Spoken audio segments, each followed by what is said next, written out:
commencer cette table ronde, j'aimerais vous conseiller, si vous le souhaitez, de vous connecter à l'application qui permet de suivre en direct toutes les tables rondes et tous les ateliers, et aussi de participer à des sondages. Voilà, vous la retrouverez en ligne. Pour cette table ronde, du coup, sur l'inclusion numérique, nous sommes accompagnés de 3 étudiants, 2 étudiants de terminale au lycée Saint-Joseph du Havre, Juliette Leblond, Arthur Thierry, et un étudiant à Sciences Po Le Havre au Reims. Bonjour. Bonjour. Bonjour. Et nous sommes aussi accompagnés de 4 dames, donc nous sommes très inclusives. Salwa Toko, présidente du Conseil national du numérique. Bonjour. Laurence Devillers, chercheur au CNRS et professeur en informatique et intelligence artificielle à la Sorbonne. Bonjour. Axelle Lemaire, directrice internationale de Terra Numerata chez Roland Berger et ex-secrétaire d'État au numérique. Bonjour à tous. Et Stéphanie de Basler, présidente de LH French Tech et adjointe au maire du Havre en charge du numérique, de l'innovation et de la ville connectée. Bonjour. Bonjour mesdames et messieurs. Je me mets... on va se mettre là. Pour commencer, sur ce sujet, j'aimerais peut-être que vous me donniez toutes une définition de ce qu'est l'inclusion numérique. Ça m'intéresserait. On commence comme on veut, non?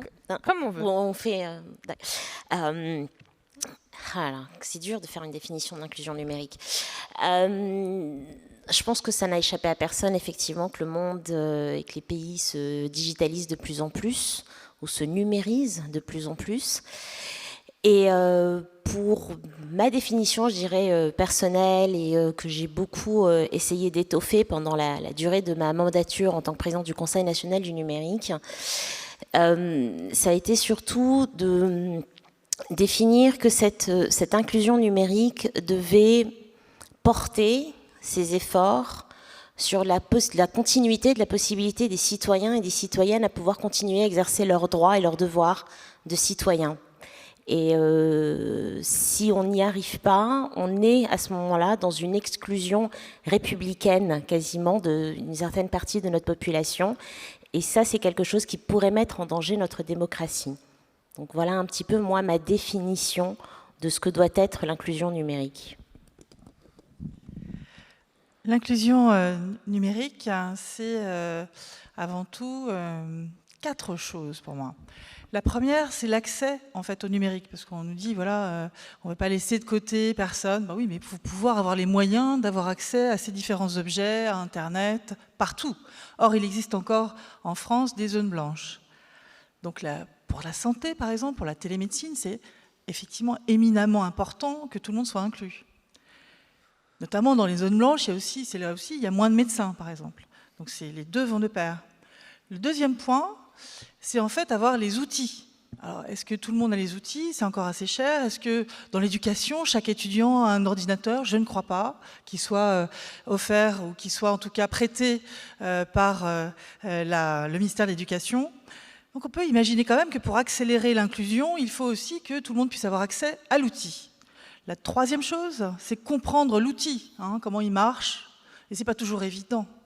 Et plus l'outil va être facile à utiliser, plus peut-être il nous cache des choses. C'est-à-dire, on ne sait pas exactement quelles sont les manipulations possibles qu'il pourrait y avoir derrière cet outil, où vont les données, etc. Donc le quatrième point, qui pour moi va avec l'inclusion numérique, c'est le fait d'éduquer à comprendre comment on fait un pas de côté, comment on peut réfléchir vis-à-vis de ces machines, et comment on peut être un acteur éclairé de demain. Alors moi, si je devais dessiner ma matrice de la définition de l'inclusion, il y aurait plusieurs axes, mais qui partiraient des cibles, c'est-à-dire des personnes dont on parle. Parce qu'en fait, l'inclusion, c'est un objectif, c'est un espoir, c'est un mouvement vers lequel on veut tendre d'un point de vue sociétal, et en miroir, ça révèle les exclus. ou en tout cas les personnes éloignées du numérique. Et ces personnes, qui sont-elles? Alors ça peut être du plus fort éloignement jusqu'à un éloignement peut-être plus relatif ou culturel. Le plus fort éloignement, c'est effectivement ceux qui, du point de vue des infrastructures ou des équipements, n'ont pas d'accès au numérique parce qu'ils n'ont pas de connexion ou une connexion de mauvaise qualité, parce qu'ils n'ont pas de smartphone, parce qu'ils n'ont pas d'ordinateur. Ça peut être des personnes qui n'ont pas accès parce qu'ils n'ont pas les codes, notamment les codes sociaux ou éducatifs, des personnes illettrées, des personnes allophones, des personnes détenues, donc qui en prison n'ont pas accès aux produits et services numériques. Ça peut être aussi toute catégorie d'âge, mais souvent des personnes âgées, pas du tout exclusivement. Et il y a beaucoup de jeunes qui n'ont pas de littératie numérique, c'est-à-dire cette capacité de comprendre l'environnement numérique dans lequel ils doivent désormais évoluer. Et donc tout ça, ça crée une exclusion de la société, une exclusion de l'économie, du vivre ensemble. Et le confinement a été, en ce sens, à la fois un formidable accélérateur de l'appropriation des usages numériques. On l'a vu dans tous les domaines, on l'a vu dans la télémédecine, x10 le nombre de téléconsultations en 2 mois, avec le numérique pour l'école, avec le télétravail naturellement, avec le lien social au moins un peu maintenu par les réseaux sociaux, etc. Et puis ça a été aussi un incroyable facteur d'aggravation des inégalités dans l'accès au numérique. Et c'est du coup un accélérateur de la prise de conscience des enjeux du numérique. Je n'ai pas parlé de la catégorie des femmes ou des minorités visibles, mais finalement, quand on parle de l'inclusion numérique, on parle d'un phénomène plus large qui est celui des discriminations, avec les mêmes logiques qui sont que lorsqu'on est face à une fracture, on subit une discrimination, souvent elle est multifacette, multidimensionnelle, et ce n'est pas une, c'est 2, c'est 3, c'est 4. D'où la difficulté d'ailleurs de répondre à cette problématique de l'exclusion numérique. Pas simple, hein, beaucoup de choses ont été dites. Donc volontairement, pour ne pas répéter, je suis bien sûr tout à fait en accord avec ce qui vient d'être dit. Et quand on parle d'inclusion numérique, on pense justement par défaut à l'exclusion, parce que tout le monde comprend bien ce qu'est l'exclusion. Je vais volontairement prendre un axe qui est un petit peu opposé, mais c'est pour compléter, avoir un propos un peu différent.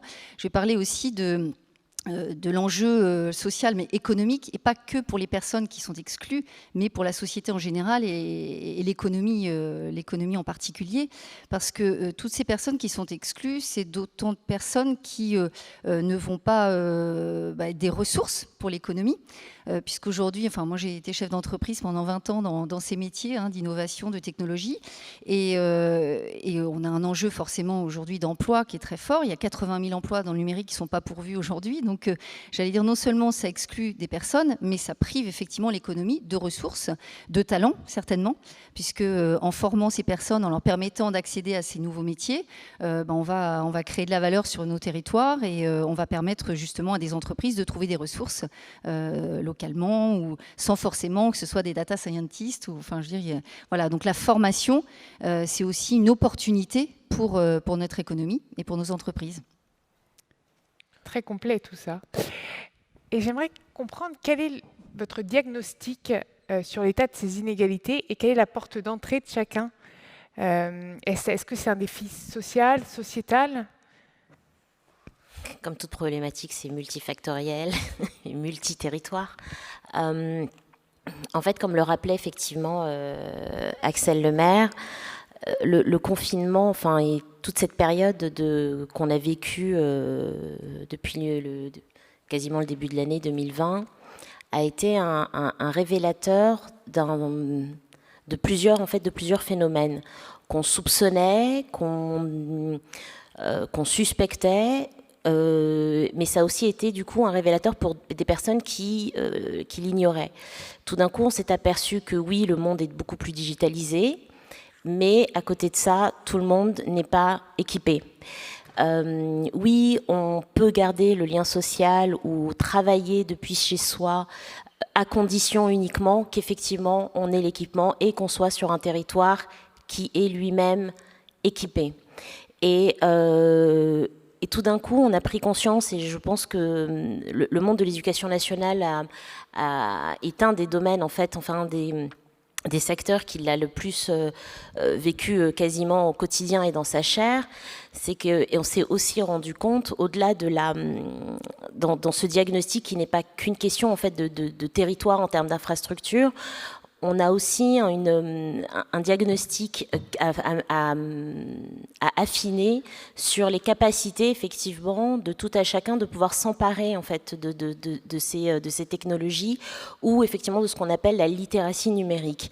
Tout d'un coup, on s'est rendu compte que oui, il y a des professeurs qui sont plutôt à l'aise et donc du coup, il y a eu une hétérogénéité entre la manière dont certains professeurs pouvaient continuer, c'est la continuité, enfin assurer cette continuité pédagogique, et puis d'autres qui ne pouvaient pas.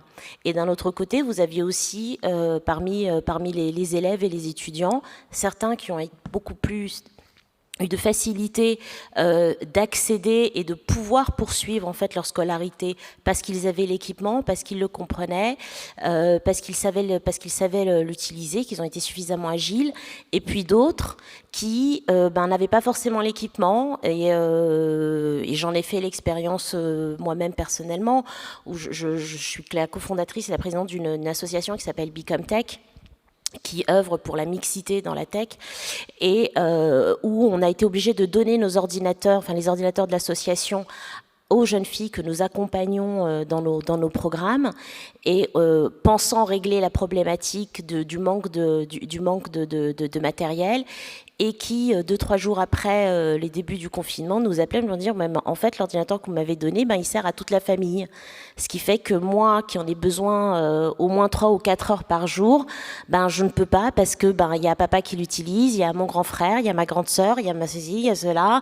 Voilà. Et donc, du coup, cette digitalisation et un petit peu ce côté en fait d'injonction de devoir comprendre en fait comment ça fonctionne, si c'est pas accompagné, ça devient de plus en plus compliqué. Et donc ce diagnostic en fait que l'on fait, on commence à peine aujourd'hui véritablement à mettre vraiment de vrais chiffres derrière. On parle aujourd'hui d'environ 20 millions de personnes en France qui se sentent ou qui se disent exclues, qui se considèrent exclues du numérique.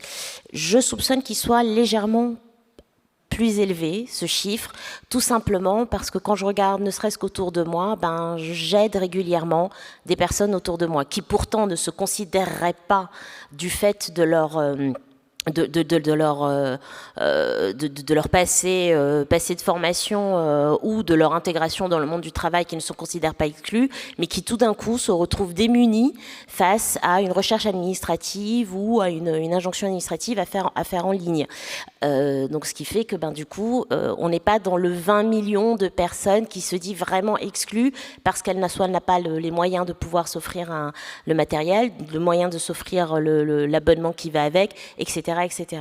Et donc, je pense que c'est un petit peu ce qu'a révélé, en tous les cas, la situation, cette situation de crise sanitaire qu'on continue de vivre encore aujourd'hui, et que c'est maintenant qu'il faut que l'on pose en fait un diagnostic beaucoup plus précis pour pouvoir être en mesure de vraiment accompagner toutes les personnes, tout en respectant celles qui n'ont pas forcément envie aussi d'être inclus dans le numérique. Et je pense que ça, on n'en parle pas suffisamment. Je suis bien d'accord avec vous sur sur la majorité des choses, mais avec un angle différent. Donc, sur le fait qu'effectivement, on n'ait bientôt plus le droit de refuser le numérique. Ça, c'est un énorme sujet. Moi, je travaille sur le fait de faire parler les machines, l'interaction humain-machine vocale, la détection des émotions dans la voix. Et je m'intéresse beaucoup aux parties éthiques, en fait, aux règles éthiques qu'il faudrait mettre en même temps, parce que sinon, on va tous se faire manipuler par ces machines. Alors, d'autant plus, si je continue dans ce qu'on vient de dire, 80%, je vais prendre un exemple sur le genre, 80% des codeurs sont des hommes, voire plus, et 80% de ces objets qui conversent avec nous ont des prénoms féminins, ils s'appellent Alexa, ils s'appellent Sophia, comme c'est un robot, etc. Et j'en ai d'autres à vous donner. Ils ont une voix féminine et ils ont une représentation, quand c'est un robot ou un agent conversationnel qu'on peut voir avec un corps, qui est souvent féminisé. Alors pourquoi ? J'ai posé la question à des industriels, notamment en Suède, par exemple, qui sont assez pour l'égalité homme-femme. Et ils m'ont dit parce que mes clients préfèrent, les clients masculins préfèrent des voix de femmes. Et mes clientes féminines préfèrent aussi des voix de femmes. Donc si on raisonne comme ça, on va tous aller vers des objets autour de nous, de plus en plus, grâce à la 5G ou grâce à tout l'IoT qui devra arriver pour notre santé et notre bien-être. On va être entouré de voix féminines. Je ne sais pas ce que vous voyez, imaginez ce que ça donne sur la représentation de la femme, puisque tous ces objets, pour l'instant, on peut les éteindre quand on veut, et puis ils sont plutôt des assistants serviles, voire des assistants assez bêtes. Bon, donc ça c'est vraiment un sujet sur la domination de la jante masculine sur ce sujet de l'informatique et du numérique et qu'il faut absolument rétablir. Là, il faut plus inclure de femmes sur ces sujets. Je vais prendre un autre exemple pour vous montrer qu'il faut prendre de la distance avec ces objets aussi. Donc ça, c'est un sujet de gouvernance dont je viens de parler. Mais au niveau de chaque citoyen, il faut s'entraider sur ces sujets de numérique. On sera toujours plus fort que des machines qu'on ne comprend pas si on est beaucoup, si la famille s'installe autour pour s'entraider, si le jeune qui a fait des études peut aider les autres à mieux comprendre. Puisque je vous ai dit tout à l'heure, il faut non seulement avoir accès, savoir utiliser, maîtriser ces objets, ou l'usage de ces objets. On ne vous demande pas de coder ces objets. Mais il faut aussi avoir un regard critique avisé, pas un regard critique où on jette tout. Parce que ça ne serait pas éthique de ne pas développer ces objets pour les gens qui en ont besoin, pour les gens qui sont seuls chez eux, par exemple, ou qui sont dépendants, et aussi pour des autres soucis aussi de partage d'énergie ou d'autres objectifs qu'on pourrait avoir, qui ne seraient pas avec des robots qui conversent, mais avec d'autres objets du numérique. Je vais vous parler de la cybersécurité. La cybersécurité, vous avez tous eu, si vous êtes connecté, un message qui essaie de vous hameçonner par un mail, soi-disant d'un parent qui a besoin d'argent à l'autre bout du monde, ou quelqu'un que vous connaissez et qui vous demande de verser de l'argent. Cela nécessite que l'on forme beaucoup sur cette nouvelle sorte, si vous voulez, de vouloir détourner le pouvoir, détourner de l'argent dans la société grâce au numérique. Alors, il ne faut pas avoir peur de tout, mais il faut apprendre. Mais on ne va pas apprendre seulement en voyant ceux qu'ils font, il faut apprendre sur ce que nous sommes, nous. Et là, l'outil informatique est excellent. Et ça sera inclusif aussi dans le sens où on va comprendre ces différences. À mon avis, il y a une richesse énorme à utiliser les outils numériques pour mieux comprendre les biais cognitifs que nous avons tous, le fait qu'on perçoive une certaine vérité et qu'on soit plusieurs à en percevoir une différente suivant notre culture, suivant notre genre, suivant toute une richesse qui est notre éducation et notre passé. Et ça, c'est ce qu'on doit apprendre tous pour pouvoir prendre un certain recul et avoir un regard critique vis-à-vis du numérique. Donc certes, comme vous l'avez dit tout à l'heure, l'inclusion réelle sur le territoire, c'est peut-être 13 millions de personnes, moi c'est le chiffre que j'avais, mais c'est beaucoup plus parce que ça touche la compréhension des objets, de ce que sont ces objets et comment ils peuvent nous manipuler. Est-ce que vous voulez... Sur le diagnostic, on le voit bien en vous écoutant, en fait, il y a une inquiétude et que je partage parce que je trouve que ce diagnostic sur la promesse d'égalité du numérique, il est assez sombre, il est grave. Si on parle de 13 millions de personnes, on parle d'une personne sur 5. Ça veut dire que potentiellement dans cette salle, il y a une personne sur 5 qui n'a pas une égalité de droit d'accès au numérique. C'est une fracture absolument majeure pour la société, qui est territoriale, qui est sociale, qui est économique. Et donc, en soi, le chiffre pose un diagnostic grave. Ce qui est peut-être plus grave encore, je trouve, c'est le fait de constater que les réponses des politiques publiques ne sont pas à la hauteur de ce diagnostic. Je pense qu'on a été pris par surprise, parce qu'il y a eu un avènement tellement rapide des technologies numériques avec au départ une forme d'angélisme. Internet, c'était cette promesse d'accès universel, gratuit, au savoir, partagé, collaboratif, à la science ouverte, etc. Et donc, il y avait une technophilie qui faisait qu'on préférait voir les avantages qui sont certains et liés à la notion de progrès technologique plutôt que les laisser pour compte. Et donc, on est dans une période aujourd'hui d'amertume et de réalisation des dégâts pour ces laissés pour compte. Je vais vous donner, et donc, moi, vous le sentez, ça a été lorsque j'étais membre du gouvernement, j'ai vraiment essayé d'avancer sur ce sujet avec les moyens que je trouvais. Mais c'était des mini-victoires, alors importantes, mais qui ne font pas une politique publique à la hauteur des enjeux. Je vous donne rapidement 3 exemples. J'ai réalisé que ce n'était pas du tout évident pour les familles que de payer la facture d'Internet et de téléphonie mobile. Et que souvent, il fallait faire des arbitrages en fin de mois très compliqués qui pouvaient aller jusqu'à l'alimentation ou la connexion. Et comme le numérique devenait de plus en plus essentiel pour être scolarisé et pour bien apprendre à l'école, eh bien l'arbitrage, il était fait sur la connexion. Et donc j'ai voulu introduire par la loi pour une république numérique le principe du droit au maintien à la connexion à Internet, plutôt que de rompre un abonnement. Et en fait, il y a un avantage économique pour les opérateurs de télécommunications. Ça leur coûte plus cher de rompre unilatéralement que de maintenir une connexion à minima et ensuite de trouver des dispositifs et des mécanismes qui permettent de prendre le relais financièrement et d'accompagner socialement. Donc, cette disposition qui, je crois, est plus importante que jamais, elle a été mise en expérimentation dans certains territoires et heureusement qu'ils étaient là pour être au plus près des réalités sociales. Je pense par exemple au département de la Seine-Saint-Denis. Ça n'a jamais été généralisé et donc on n'a jamais considéré que ce principe pourtant inscrit dans la loi du droit au maintien à la connexion Internet devait se transformer en droit universel, un peu comme il existe le droit au logement, et bien il devait avoir le droit à Internet. Un deuxième exemple, c'est lorsque j'ai réalisé que les sans domicile fixe, les personnes qui habitent dans la rue, sont encore plus écartées de la vie en société, de l'accès à l'emploi, de la sociabilité, parce qu'ils ne maîtrisent pas les outils numériques, parce qu'ils perdent leur papier d'identité, parce qu'ils n'ont pas les factures qu'on leur demande, parce qu'ils n'ont pas le smartphone qui leur permet d'être en lien avec le reste de la société. Et ça pose un problème aggravant d'exclusion sociale. Et Emmaüs, par exemple, est une association qui a, par des dispositifs dédiés, bien répondu à cette problématique sur le terrain. Un troisième exemple, c'est celui de l'accessibilité des smartphones aux personnes en situation de handicap, aux personnes qui sont sourdes, malentendantes et aphasiques. On fait comment pour appeler sa grand-mère ou pour prendre rendez-vous avec son médecin lorsqu'on ne peut pas parler au téléphone en 2020 en France?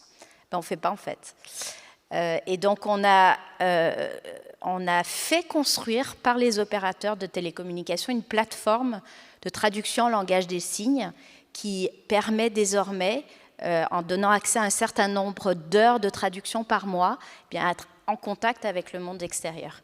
Les ramifications des conséquences des impacts sont infinies. Là, on l'a vu pendant le confinement. Aujourd'hui, toutes les banques passent en ligne.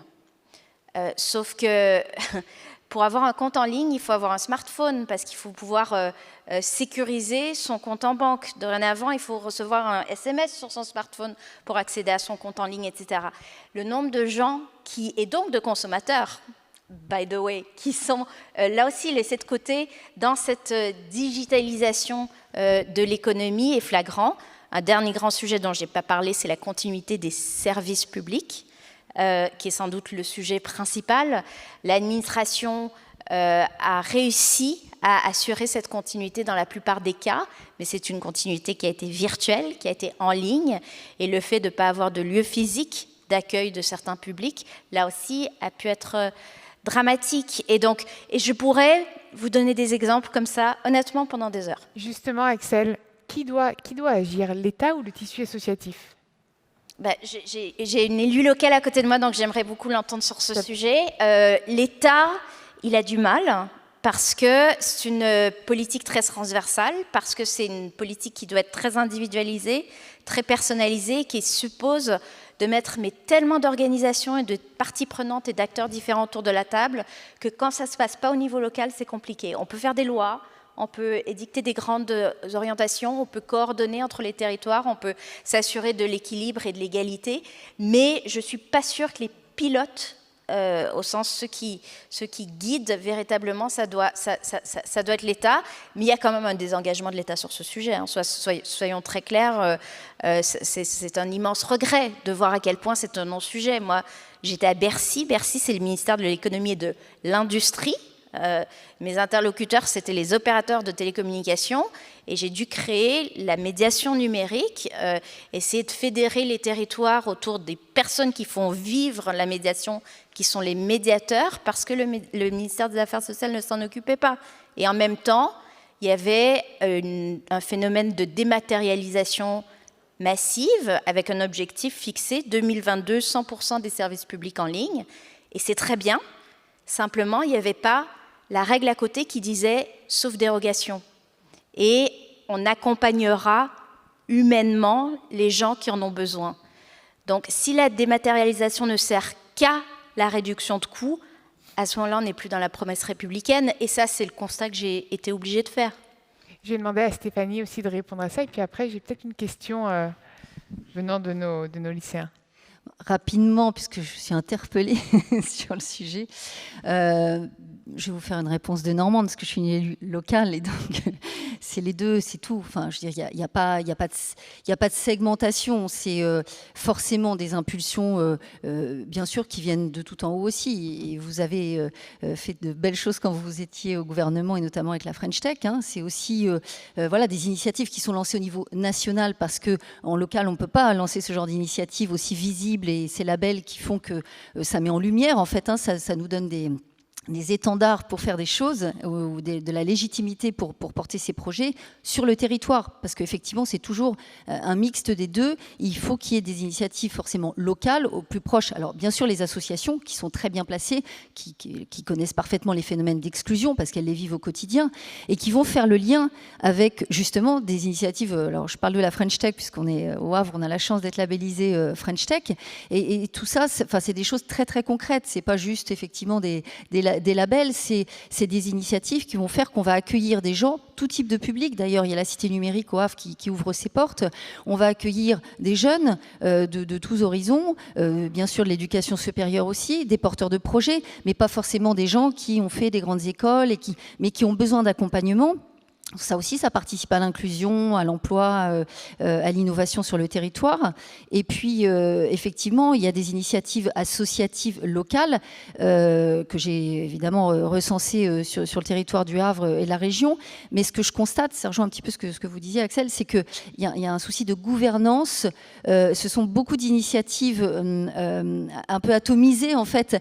Et il n'y a pas, voilà, disparate, il n'y a pas de cartographie de l'accompagnement, des structures, donc c'est déjà compliqué pour les personnes qui sont dans ces situations d'exclusion, mais si en plus elles n'ont pas l'information claire, sourcée, enfin quelque chose de très lisible, à qui m'adresser justement, dans quelle situation, et ça c'est un constat qui est fait localement, hein, sur ce territoire, beaucoup d'initiatives, des fabriques, des tiers-lieux aussi, on parle d'accueillir les gens, de les accompagner, et les tiers-lieux, ce sont des endroits qui sont magiques pour ça, parce qu'on peut vraiment accompagner au plus proche les gens, mais pour ça il faut qu'ils sachent que ça existe, qu'on ne parle pas dans le numérique que de situations élitistes aussi, parce qu'il y a un peu, moi on m'a souvent parlé d'entre-soi, la French Tech c'est Paris, c'est l'entre-soi, les startups, les levées de fonds, non. C'est concrètement pousser la porte, enfin l'ouvrir déjà pour que les gens aient envie de venir, et essayer de décloisonner, on parlait de transversalité sur ces sujets-là, décloisonner les intervenants qui œuvrent sur ces sujets-là en local, mais donner certainement une forme de cohérence et de gouvernance pour que ça soit suffisamment clair, une cartographie des acteurs. Je vais me tourner vers Juliette. Je crois que tu avais une question un petit peu à ce sujet-là. Oui, moi je me demandais, en fait, au-delà de l'accès au numérique, donc au-delà de l'inclusion, comment garantir la fonctionnalité, l'efficacité du réseau? Puisque, je prends un exemple, le mercredi, quand on était confinés, c'était pratiquement impossible de se connecter pour pouvoir avoir un cours en téléconférence. Donc comment garantir justement l'efficacité du réseau? Juste, pourquoi le mercredi particulièrement? Alors, je ne sais pas. Mais alors, ça a été constaté par plusieurs personnes de mon entourage. Le mercredi, c'était impossible d'avoir... Alors là, en fait, Terrible de gomme. le mystère du mercredi et de la connexion. Pas faux. En fait, ce qu'il faut garder ce qu'il faut garder en tête, c'est qu'il y a énormément d'enjeux. Il y a est-ce que nos infrastructures aujourd'hui sont suffisamment résilientes pour permettre effectivement un 100% connectivité pour tout le monde? On a fait le constat que malheureusement, pas toujours. Parfois oui, parfois non. Ça, c'est à l'échelon, je dirais, national de l'État, les infrastructures qui sont gérées par des instances étatiques, qui sont déployées et qui, quand même, sont plutôt performantes. Ensuite, à ça, vous devez rajouter toute la partie, et alors je précise, je ne suis pas du tout une technicienne, hein. À ça, il faut rajouter aussi ensuite les infrastructures qui sont utilisées par les acteurs. Donc, vous pouvez avoir des universités qui ont anticipé, qui donc ont su mettre en place l'infrastructure nécessaire pour que leurs étudiants et l'ensemble en fait du corps pédagogique des enseignants puissent se connecter de manière tout à fait satisfaisante. Et malheureusement, d'autres pas forcément. Donc, d'où des moments en fait de décalage et de décrochage dans l'accès. Et après là-dessus, il faut rajouter, est-ce qu'on a à la maison la bonne machine qui aussi arrive, voilà, tout simplement, à pouvoir aussi donc prendre le relais. En ce qui concerne pour rebondir sur les propos, à la fois sur le diagnostic et sur l'accompagnement, enfin, qui de l'État ou des collectivités ou du tissu associatif. Alors, je suis pas normande, mais oui, bien sûr, c'est tout le monde. Mais je pense en fait que c'est d'abord les besoins en fait locaux qui doivent être recensés. Et là, c'est très compliqué pour l'État, et j'en ai fait aussi l'expérience dans ma petite expérience de ces 2 dernières années en travaillant avec les plus hautes instances étatiques. C'est très compliqué pour l'État de se mettre, et c'est nouveau pour lui, hein, de se mettre dans cette position où j'écoute en fait d'abord le territoire, et parce que j'écoute le territoire qui a fait des diagnostics, qui sait exactement où, quoi, comment, je serai ensuite en capacité d'impulser une politique publique qui, là, est transverse, républicaine et qui se veut égalitaire. C'est très compliqué. Donc je pense que c'est là où moi je trouve que les élus locaux doivent être plus dans l'accompagnement de l'État à comprendre cet état de fait et à du coup impulser le type en fait de politique publique qui pourra servir non seulement sur un territoire dédié parce que des difficultés ont été identifiées, mais qui du coup peut rejaillir aussi sur l'ensemble du territoire à la fois national et ultramarin. N'oublions pas que la France, ce n'est pas que la France métropolitaine, c'est aussi l'outre-mer. Et j'ai eu pas mal de sujets de réflexion comme ça, notamment en Polynésie française. La Polynésie française, c'est aussi grand que l'Europe, d'accord, avec toute la mer et toutes les îles. Donc un défi en termes de connexion, de continuité, de continuité à la fois administrative, pédagogique, etc., qui est énorme et qui, je trouve, pourrait donner en fait à l'État une vraie expérience de travail avec les territoires. Et le dernier point que j'aimerais ajouter, c'est par rapport au tissu associatif. L'État se repose énormément aujourd'hui effectivement sur le tissu associatif, et le tissu associatif s'est trouvé un nouveau champ de bataille sur tous ces sujets, que ce soit sur de l'accompagnement social, sur de l'accompagnement éducatif ou de l'accompagnement d'insertion à l'emploi. On relaie des acteurs étatiques. Ce qui manque, à mon sens, aujourd'hui, c'est la mesure d'impact en fait de l'ensemble des actions qui sont menées à l'échelle des territoires avec des subventions pour la plupart du temps publiques, mais aussi un accompagnement et une professionnalisation de ces acteurs en fait du terrain. Ce qu'il faut bien comprendre, c'est que dans le tissu associatif, et heureusement qu'il existe ce tissu associatif en France, mais ce tissu associatif doit aussi être accompagné. On ne peut pas laisser au cœur d'une association reposer sur la volonté d'une seule personne ou les connaissances d'une seule personne, la dynamique qui va permettre de pouvoir accompagner, suivre du public. Il nous faut, je pense, mais vraiment, si on veut être dans une vraie politique d'accompagnement à l'échelle publique, vraiment en termes de politique publique de tous les territoires, d'une volonté d'inclusion de l'ensemble de la population, il nous faut prendre en compte la professionnalisation du tissu associatif pour qu'on soit en capacité de pouvoir délivrer un accompagnement et une formation de nos citoyens et nos citoyennes tout à fait égalitaire. Je crois qu'Aurélien Soucy avait une question. Oui, alors en fait, j'ai la chance d'étudier sur le campus asiatique de Sciences Po, qui est au Havre, et beaucoup de mes camarades, qu'ils soient coréens ou chinois, ont une excellente couverture réseau, même une couverture 5G, si je peux préciser. Et je voudrais savoir si l'État parisien, enfin c'est-à-dire l'État centraliste parisien, est plus compétent pour l'installation de la 5G en France, ou bien si vous, les territoires, et vous qui êtes élu local, êtes plus compétents en matière d'installation 5G. Il arrive sournoisement à nous caler la 5G, là. Je crois qu'on va en parler. Voilà. Ça vous intéresse? Obsessionnel, hein, ce Cette sujet. question, on en parle ou on n'en Bien parle pas? plus. Mais c'est un peu l'éléphant dans la salle, donc moi je suis plutôt pour aller parler à l'éléphant. Mais j'ai envie de répondre à la question d'avant d'abord, et les deux sont liés. Et Parce puis après, en que- plus, je crois qu'on va C'est quoi, encore parler de la je t'en 5G après. Ça t'intéresse Ah, aussi? c'est Je crois vrai, que- c'est pour vous la 5G. Ouais, là, on va... Non, mais alors, soit c'est moi qui n'ai rien compris, parce que vous me parlez inclusion numérique et je vous réponds personnes en situation de handicap, détenues en prison, personnes âgées, et donc je parle des exclusions graves. Et c'est pas du tout, comment dire, pas du tout moralisatrice ou quoi que ce soit, mais je sens un décalage. Et vous me parlez temps de latence lorsque vous voulez faire du streaming vidéo le mercredi entre 17h et 19h, et vous me parlez de 5G à Hong Kong et Singapour. Et là, je me dis, wow, on ne parle pas de la même chose. Et donc, en fait, de quoi parle-t-on? Est-ce qu'on parle de l'inclusion numérique comme un enjeu de société et d'égalité? Ou est-ce qu'on parle de l'inclusion numérique comme un enjeu de confort matériel dans l'usage des technologies? Et bon, vous aurez compris que pour ma part, à titre personnel, je fais une hiérarchie dans les valeurs de ces sujets, mais pour autant, la question du streaming, de la bande passante, de la capacité de résilience des réseaux de télécommunications, elle est absolument essentielle, surtout en temps de crise. Et en fait, la réponse au dernier confinement, c'est que les réseaux, ils ont été ultra résilients en France. Ça a été parmi les réseaux du monde les plus résilients, les réseaux qui ont été en capacité d'assumer la charge. Et le vrai problème, ça a été surtout les gens qui n'avaient pas accès à Internet du tout. Les zones blanches. Alors, les zones blanches, c'est le mobile, et il y a 500 communes et quelques centaines de milliers de personnes. Ça doit les rendre dingues, mais il n'y a pas que. Il y a toute une palette de situations qui est à régler.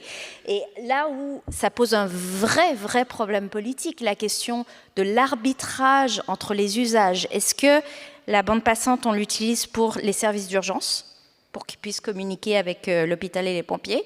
Est-ce qu'on l'utilise pour la télémédecine?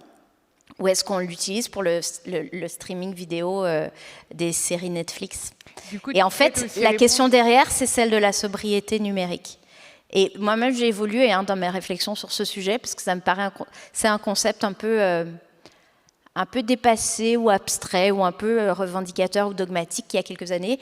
Aujourd'hui, je pense qu'on n'a pas le choix, en fait. Vu les enjeux de transition écologique, on n'a pas le choix de se poser la question de la priorisation des usages. Comment on peut le faire quand on veut garantir la neutralité du net, donc la neutralité des réseaux, qu'on ne veut pas intervenir pour éteindre ou allumer parce qu'on est une démocratie, parce qu'on tient à nos libertés et qu'on ne veut pas que ce soit les opérateurs qui décident à notre place des contenus? Je n'ai pas complètement la réponse. Mais en tout cas, il me semble que c'est en ces termes qu'il faut poser la question, et c'est un début de réponse. Pardon, j'étais un peu longue, Non, mais justement, j'avais peut-être envie de réagir. Peut-être que pour vous, la solution, c'est la 5G. C'était ça aussi la question. C'est Si je peux me permettre de corriger ma question, en fait, c'est que pour moi, la 5G, ne serait-ce que pour la télémédecine et pour les services d'urgence, elle est extrêmement utile et performante. Et donc, il faut arrêter de se poser la question du complot ou des ondes qui seraient nocives. Il faudrait l'installer très rapidement en France parce que c'est un réel manque. Voilà. Et donc, je voudrais savoir ce qui est fait pour l'installer en France actuellement. Écoutez, tout le monde parle de la 5G en ce moment, je me permets d'intervenir là-dessus. Je pense qu'il faudrait se poser la question de savoir où vont les données, qui les récupère, qui en fait profit, quelle économie il y a derrière. avant de se dire on va la déployer partout, les usages. Alors je parle pas du problème de la santé, c'est-à-dire les effets des ondes, etc. Ça c'est étudié, évidemment on aura des moyens de dire il faut interdire ou pas, mais j'ai l'impression qu'on joue à l'apprenti sorcier sans arrêt, c'est-à-dire qu'on va se donner des moyens incroyables, mais on se pose jamais la question de savoir comment les gens les comprennent, alors s'ils y ont accès évidemment, hein, mais comment les gens, finalement, quelle fracture numérique existe-t-elle aussi, qui est de subir ces objets, de les utiliser a fortiori parce qu'il n'y a pas le choix, et même pour la banque ou d'autres objectifs de santé, on va avoir besoin de recourir à ces machines, mais surtout, qu'est-ce qu'elles nous prennent comme données, comment c'est géré, comment c'est transparent ce qui se passe, quelles sont les capacités des réseaux, vous parlez de la 5G, est-ce que ça va être des réseaux coréens, chinois ou européens, enfin je veux dire, il y a des problèmes de gouvernance derrière tout ça, qui sont à mon avis fondamentaux par rapport au choix entre usages télévisuels ou autres, qui sont aussi importants, puisqu'effectivement on se rend compte qu'il y a une fracture là de vulnérabilité et des objectifs sur lesquels on devrait apporter plus de soins, je suis d'accord, mais il ne faut pas développer tous ces objets sans avoir conscience de ce qu'ils peuvent faire derrière en termes de manipulation de la société et des individus dans la société. Et ça, ce sujet-là, il n'apparaît jamais. Il faut parler d'éthique, il faut que tout le monde soit en responsabilité, que ce soit le gouvernement, les associations, mais les citoyens aussi, sur ce qu'on est en train de vivre. Et je pense qu'on va encore la faire réagir parce que Arthur a aussi une question sur la 5G, donc je propose que tu la poses tout de suite, histoire d'envenimer le débat. Oui, c'est une question qui s'oppose un petit peu à celle d'Orin, c'est de savoir si, avant d'installer la 5G, il n'y a pas d'autres priorités, de régler les zones blanches qui existent encore, les zones où il n'y a pas de réseau mobile, mais aussi les zones où il n'y a pas de 4G. Là, hein. Oui, on est un peu opposés. Mais finalement, c'est deux visions qui sont paradoxales, mais c'est deux questions qui se posent et on a du mal à se positionner aujourd'hui. D'où le débat. Je vous laisse répondre, mesdames. Je brûle de répondre. J'ai une réponse. Vous avez posé la bonne question, qui décide? En fait, la 5G, si elle doit être une nouvelle source de fracture, y compris démocratique, dans la capacité à comprendre ce qu'elle peut apporter comme bénéfice, notamment en matière de télémédecine, c'est un problème. Et donc, là, on est dans un cas de figure absolument typique d'un écart entre des décisions déjà prises au niveau central depuis des années, négociées, les normes techniques, les standards, etc., et pas absorbées par le corps social et dans le débat public. Et donc, ils ne sombreront pas dans les caricatures. Déjà, la 5G, ce n'est pas la révolution, c'est une nouvelle norme après la 2G, après la 3G, après la 4G, après la 5G. Et, bon, et puis après, il y aura la 6G. De fait, il y en a qui travaillent déjà sur la 6G. C'est une agrégation de technologies. Exactement. Et oui, il y aura une meilleure qualité de nos G. Oui. Il n'y a pas de, effectivement, c'est pas une révolution technologique en soi. C'est juste. Il y a quand même une révolution technologique. Il y a un upgrade de technologie, mais c'est pas comme si on avait découvert la fission nucléaire, là, quand même. Si demain on est tous connectés avec des millions d'objets autour de nous qui vont pouvoir se parler parce qu'ils sont sur la 5G... Après, sur la question des usages, c'est autre chose. C'est pas seulement les usages, là. C'est ce qu'on veut mettre en place. Je pense que c'est ça aussi qu'on a du mal, et je pense que c'est ce qu'Axel aussi veut souligner, c'est qu'il y a toute cette complexité de comprendre, effectivement, de manière technique, qu'est-ce que représente ce nouvel upgrade en fait de technologie et tout ce que ça entraîne derrière en matière d'usage et de compréhension pour l'individu lambda dans son quotidien. Et ça, c'est vrai que la question des usages, elle est quasiment jamais abordée. Et pour moi, derrière cette question des usages, il y a toute la question qui tourne autour, effectivement. On n'a toujours pas défini ce qu'on voulait faire de nos données ou pas. On n'a toujours pas de... C'est pas malgré plein de... Ce sont les usages qui entraînent les données. On ne parle que des usages, on oublie à chaque fois de lever le capot. Non, on n'en parle pas beaucoup. Qu'est-ce qui est fait avec les données? C'est plutôt de l'ordre techno. Où ça va? Sur quel réseau? Comment on vérifie? Quelles sont les sécurités autour de tout ça? C'est pas les usages. Je suis désolée, c'est comment on a mis en place ces systèmes. Qui a décidé de les mettre? C'est important. Comment ça a été mis en place et comment on surveille? Il faut faire des diagnostics, il faut faire des mesures de tout ça et pour pouvoir anticiper ce qui va se passer dans la société. Est-ce qu'il y aura des fractures réelles? Sur quel sujet? Qu'est-ce que les gens vont pas comprendre? Pourquoi là, tout le monde s'est mis pas d'accord sur le Stop Covid? C'était une application de traçage qui était effectivement sécurisée sécurisé, personne n'en a voulu parce que c'était dangereux pour nos libertés. Et tout le monde met ses données sur Facebook, les réseaux sociaux. C'est quoi ce paradoxe de la vie privée? C'est parce qu'on l'a pas assez expliqué. Culturation, oui. Et finalement, Pardon La culturation. quid de l'injonction au numérique? L'inclusion numérique, c'est ça aussi, c'est pouvoir faire comprendre l'inclusion numérique, c'est de pouvoir faire comprendre à tous comment on fait un pas de côté pour bien comprendre ce qui est en train de se passer dans la situation et pas nous expliquer la 5G va tout résoudre, évidemment, ou alors la 5G est atrocement terrible pour notre santé. Ce sont deux extrêmes. Essayons d'être un peu rationnels, pesons les choses et faisons en sorte que les décideurs poussent les industriels à faire des solutions plus transparentes, qui expliquent plus où ça va, à qui ça sert et comment on peut les utiliser. Ouais. Je pense que le lien avec l'inclusion numérique, c'est effectivement la dimension démocratique. C'est-à-dire qu'aujourd'hui, on a le sentiment, c'est pas qu'un sentiment, de subir les technologies et d'être des consommateurs avant que d'être des citoyens. Et pour des technologies qui sont de plus en plus intrusives et qui ont un impact de plus en plus grand dans nos vies. Et donc, à la question qui décide de la 5G, ben, ça devrait être nous, en fait. Ça devrait être une réponse collective et au moins un débat éclairé et informé. Moi, j'ai une question, moins sur la santé, ou moins sur l'utilité des usages que sur l'impact environnemental. Je n'ai pas été, à ce stade, convaincue que le déploiement de nouvelles antennes et de nouvelles capacités de réseau par la 5G n'aura pas un effet environnemental pire que le réseau 4G aujourd'hui, non pas parce que la 5G n'est pas en capacité de consommer moins, oui, elle est en capacité de consommer moins par rapport à la 4G, mais parce qu'elle va accompagner la croissance des usages. Donc, grâce à la 5G, il y aura de plus en plus de vidéos en streaming. Et donc, on se posera de moins en moins la question des priorités dans un débat démocratique. Qu'est-ce que nous voulons prioriser collectivement? Mon inquiétude, elle est là. Et du coup, ce que j'entends, moi, et je n'ai pas envie de sombrer dans des caricatures et un débat complètement irrationnel, mais quand j'entends le mot moratoire, c'est un besoin d'information à ce stade, qui est de dire il faudrait qu'il y ait un débat collectif éclairé pour pouvoir assumer en connaissance de cause des choix qui sont éminemment politiques. Et en fait, le problème du numérique aujourd'hui, c'est qu'il n'inclut pas les citoyens. Il ne crée pas un espace de délibération collective. Stéphanie, est-ce que tu aurais envie d'ajouter quelque chose ici?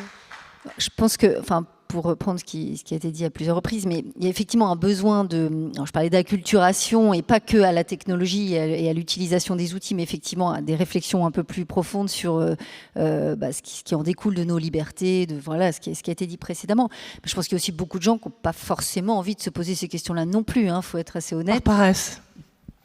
Je sais pas. Enfin, c'est pas parce qu'on n'a pas envie de voter qu'on donne pas le droit de vote. Ah non, mais ils peuvent avoir le droit de s'exprimer, bien sûr. Mais ce que je veux dire, c'est qu'il y a beaucoup de gens qui utilisent sans forcément aller. Alors après, le rôle justement des pouvoirs publics, c'est d'amener ces débats sur la table, parce que les gens. Alors, je trouverais très bien la participation.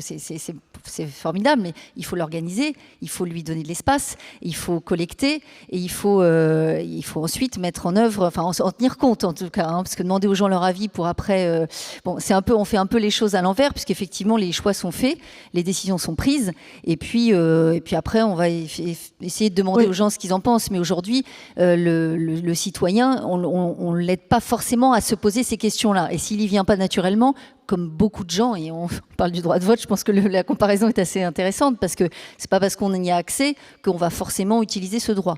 Et je pense que ça s'organise. Et peut-être que c'est le rôle des pouvoirs publics d'organiser ces concertations citoyennes et de poser des questions pour que les gens se posent eux-mêmes les questions. Je pense que c'est extrêmement important ce que vous venez de dire, qu'il faut l'organiser, parce que si on demande l'avis de tous les citoyens, on ne sera pas solidaire. Regardez les assurances. Si vous avez un système qui regarde quel type de risque vous pouvez avoir, qui vous fait payer moins cher, vous allez prendre ce type d'assurance, d'accord ? Ça va nous pendre au nez bientôt. Alors que qu'est-ce que l'assurance ? C'est la solidarité. C'est le fait de mettre ensemble sur un pot commun pour avoir des risques communs. Si on n'a pas ces niveaux-là qui sont prévus dans la société avec le numérique, on va tous être finalement très faibles par rapport à ce système. C'est une intelligence collective autour pas seulement d'associations, mais que le gouvernement doit propulser ou pousser à faire pour être plus intelligent face à ces machines qui vont collecter nos données sans arrêt. Donc ce niveau des communs, il est extrêmement important. L'éthique, c'est un mot qu'il faut apprendre et qu'il faut prendre pour soi. L'éthique, c'est avant tout sa responsabilité à soi. Moi, je travaille en ce moment dans le Global Partnership on AI, c'est-à-dire un consortium international, 15 pays, sur le futur du travail, pour qu'on soit moins dépendant, qu'on soit capable d'être inclus, qu'on comprenne qu'est-ce que c'est que la coopération avec des machines pour tous. Merci, mesdames.